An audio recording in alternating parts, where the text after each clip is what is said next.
This is a trailer that I had a beaver tail put on at Trucks, Trailers, and More in Mandan, North Dakota.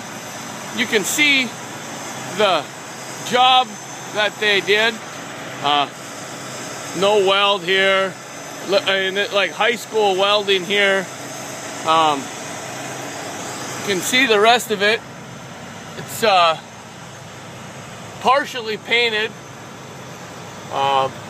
Obviously, they put no primer on it before they painted it.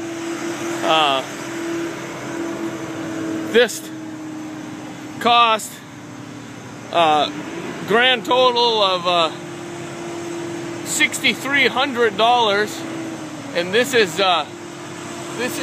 what you get for $6,300. Just to let everybody know that you know, nothing's painted, no primer. I mean, the welding on it is unbelievably terrible. And the guy doesn't even care. He's like, well, that's what it is. So I was just warning people, if you ever decide to do something like this, don't take it to Trucks, Trailers, and More, Mandan, North Dakota.